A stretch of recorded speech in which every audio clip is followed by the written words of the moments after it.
Good morning. It is Tuesday, April 25th of 2023.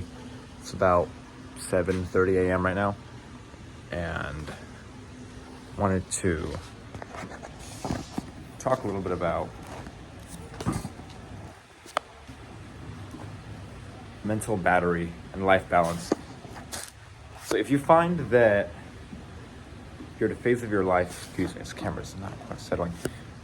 So if you find that you're at a phase of your life when everything seems to be stacked all at once, you have a lot of things to do, a lot of things to accomplish, even if you've already tried writing down, for example, writing down what you have to do in a day and trying your best to have your sacred list and getting through it of all the things that you must get done in your day, and you still find that you can't quite balance everything in your life that you need to, and you sometimes feel like there isn't enough time, like there isn't enough energy in you to get everything done.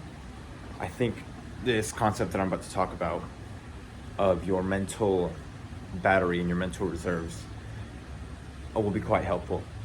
So to start off, this is something that I've experimented with for the past maybe 2 years, year and a half on and off, of how exactly to manage your mental capacity.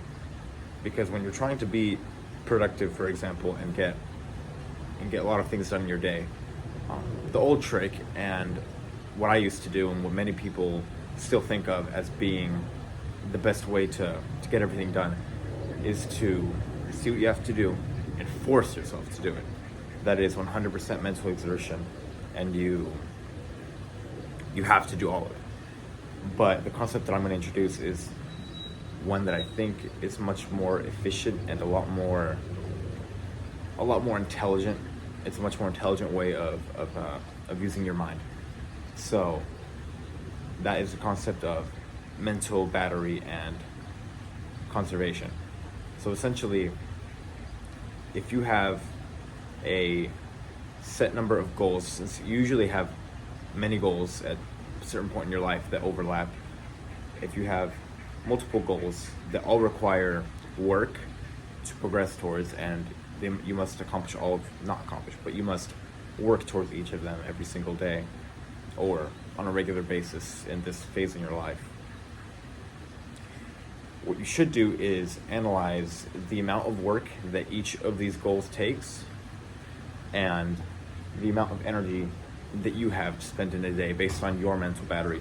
And your mental battery is going to be based on a lot of things. It's going to be based on whatever the state of your mental health is, what your sleep is like, what your responsibilities are, anything that could take away from the capacity you have in your brain.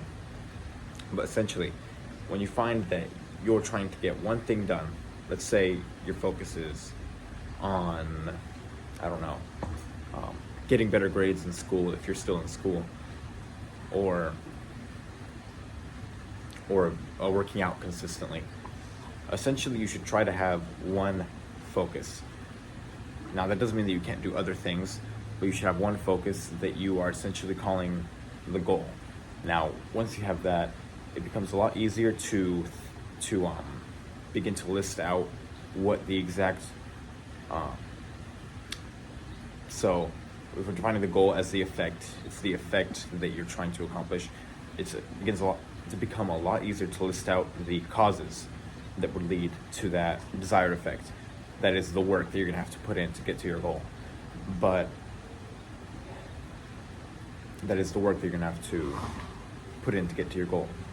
But what we fail to understand sometimes is that it still takes energy, human energy, and mental focus to do those things. And often, if you try and force all the things while simultaneously not accounting for the other things that are draining your mental battery, it's most likely not going to work.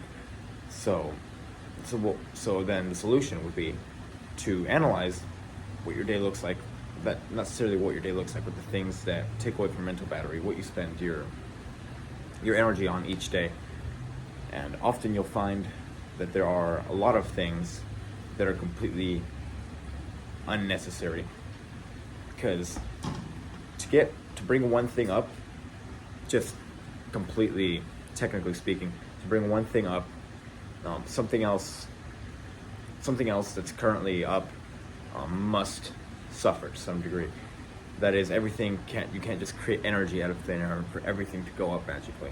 However, what you'll find with a lot of people, and especially in this age of social media and low attention span, is that you can take away energy that you're spending on things that, frankly, if you analyze and if you pay attention, things that you don't even really care about, and put your energy from those things into your actual goal. So what that could look like is your mental battery is draining from, let's say, a very basic time-tested example. Let's say that your mental energy is being taken away from time spent in toxic relationships, interacting with people that now you can't always choose your relationships, but for example, there's certain family relationships that there's not much way around them. Again, that's case dependent and very specific. But if you start to move away from those relationships and take more time to yourself, you find that you have a lot more reserves in your energy bank. And this is when a lot of people commit to these self-improvement tactics of getting rid of toxic relationships. They